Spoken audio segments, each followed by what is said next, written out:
नमस्कार मित्रों, मैं हूं कॉस्ट अकाउंटेंट लक्ष्मण कुशवाहा। दोस्तों, प्रेजेंट सिनेरियो में हम बहुत सारे ऐसे ट्रांजैक्शंस बैंकों में करते हैं जिसमें हम कैश की लिमिट हमें ये पता नहीं होती है कि कैश की लिमिट कितना हो जिसकी सूचना इनकम टैक्स विभाग को न जाए, या ऐसे और कौन कौन से ट्रांजैक्शंस हैं जिनका जिनकी सूचना इनकम टैक्स विभाग को दी जाती है। जैसे कि मान लिया हम शेयर्स परचेज करते हैं, या एफडी करते हैं, या और ऐसे बहुत सारे इन्वेस्टमेंट्स हैं, जैसे हम लैंड परचेज करते हैं, या ऐसे कौन कौन से ट्रांजैक्शंस हैं जो हम करते हैं अपने डे टू डे लाइफ में, तो उनकी सूचना इनकम टैक्स विभाग को या गवर्नमेंट ऑफ इंडिया को दी जाती है बैंकों के द्वारा या किसी अन्य विभाग के द्वारा जो इनकम टैक्स विभाग को सूचना दी जाती है। तो आइए हम उसके बारे में चर्चा करते हैं। दोस्तों, यदि आपको ये मेरा वीडियो पसंद आए तो ज़रूर लाइक करना, शेयर करना एवं सब्सक्राइब करना है। तो आइए हम एक एक करके इस बारे में चर्चा करते हैं। दोस्तों, यदि इसमें से पहला ट्रांजैक्शंस है सेविंग अकाउंट के बारे में।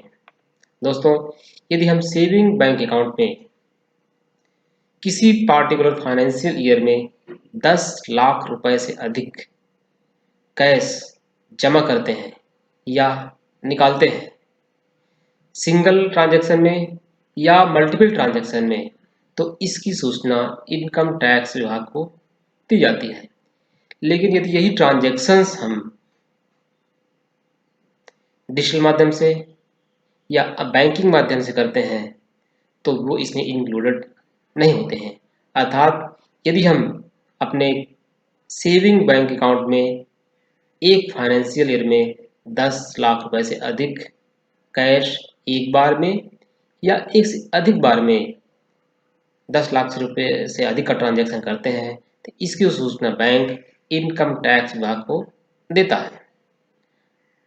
नंबर 2, दूसरा ट्रांजैक्शन है यदि हमने करंट अकाउंट खोल रखा है अपने बिजनेस को रन करने के लिए, तो वहां पर कैश ट्रांजैक्शन की लिमिट 50 लाख रुपए होते हैं। अर्थात यदि हम पूरे साल भर में अपने करंट अकाउंट में 50 लाख रुपए से अधिक जमा करते हैं या निकालते हैं कैश के रूप में, तो इसकी सूचना बैंक इनकम टैक्स विभाग को दे देता है।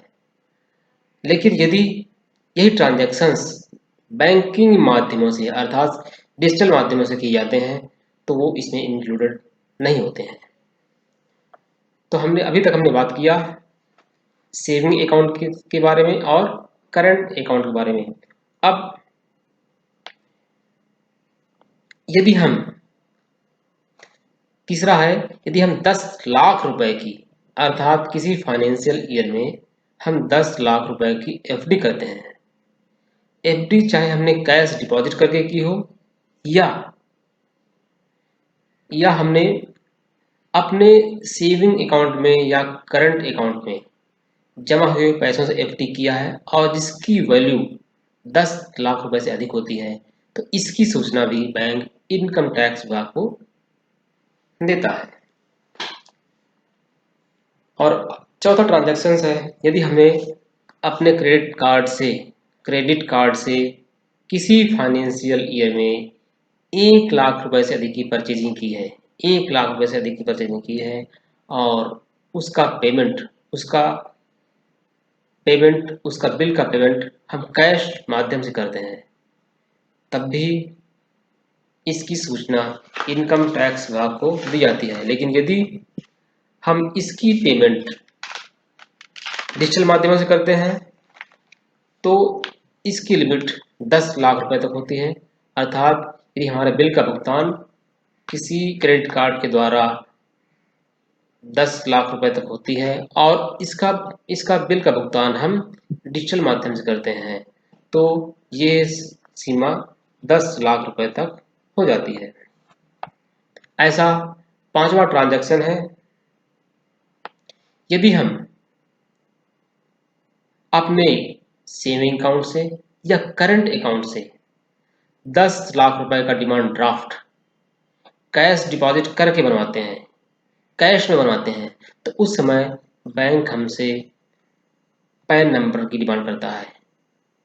अर्थात जब बैंक हमसे पैन नंबर की डिमांड करता है तो इसकी सूचना बैंक इनकम टैक्स विभाग को देता है।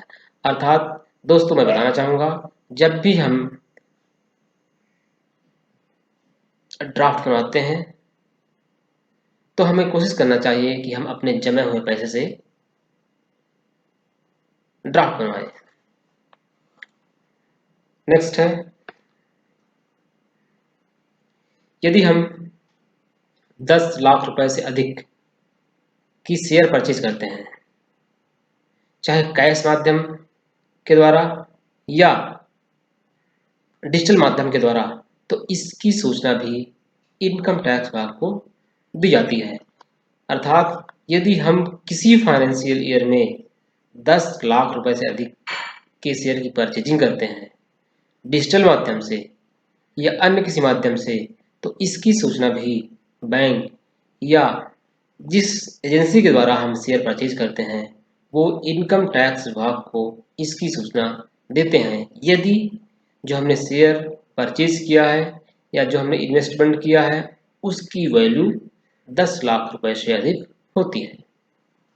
नेक्स्ट है, यदि हम म्यूचुअल फंड किसी फाइनेंशियल ईयर में 10 लाख रुपए से अधिक का खरीदते हैं या 10 लाख रुपए से अधिक का निवेश करते हैं, तो इसकी सूचना भी इनकम टैक्स विभाग को दी जाती है। चाहे हमने म्यूचुअल फंड का ये इन्वेस्टमेंट है, बैंक के माध्यम से किया है या कैश डिपॉजिट करके किया है, इसमें इसका कोई तात्पर्य नहीं है। अर्थात सिर्फ हमारी अमाउंट जो है या जिस वैल्यू पे हमने इन्वेस्टमेंट किया है म्यूचुअल फंड में, उसकी वैल्यू यदि इन्वेस्टमेंट करते समय 10 लाख रुपए है तो इसकी सूचना वो एजेंसी या वो बैंक जिसके द्वारा हमने इन्वेस्टमेंट किया है, ऐसी सूचना को इनकम टैक्स विभाग को देता है। दोस्तों अगला ट्रांजैक्शन है, यदि हम 10 लाख रुपए से अधिक की विदेशी मुद्रा खरीदते हैं, अर्थात हमें ऐसी कोई यदि हम कोई फॉरेन ट्रिप करते हैं या हमें अपने व्यापार को चलाने के लिए विदेशी मुद्रा की जरूरत है और जिसकी वैल्यू आपके खरीदते समय 10 लाख रुपए से अधिक होती है, तो इसकी सूचना भी वो पार्टिकुलर बैंक या एजेंसी जहां से हमने विदेशी मुद्रा खरीदा है, ऐसी सूचना को इनकम टैक्स विभाग को देते हैं। दोस्तों अगला है,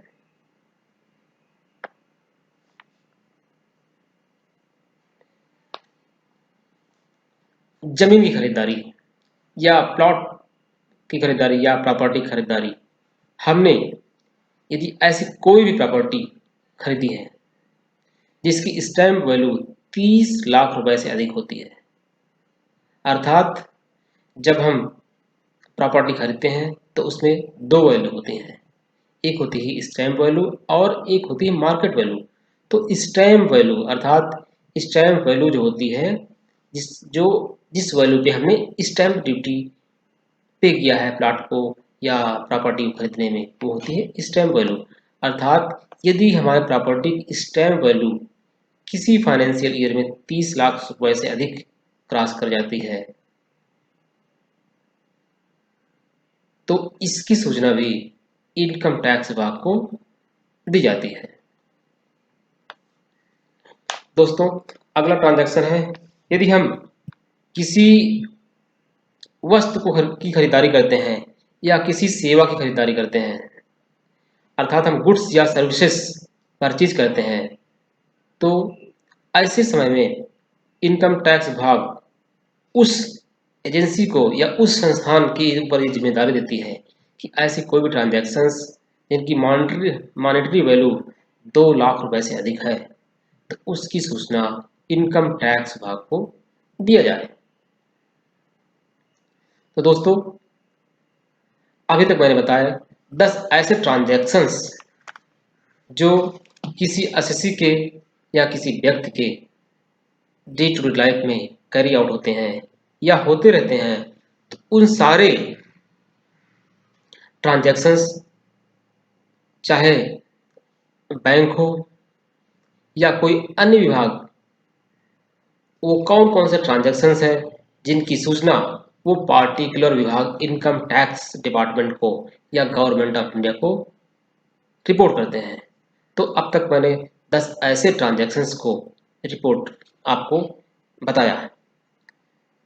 तो दोस्तों, जब हम कोई भी ट्रांजैक्शन करते हैं तो हमें ये कोशिश करना चाहिए कि हम अधिक से अधिक ट्रांजैक्शंस बैंकिंग के माध्यमों से करें, ताकि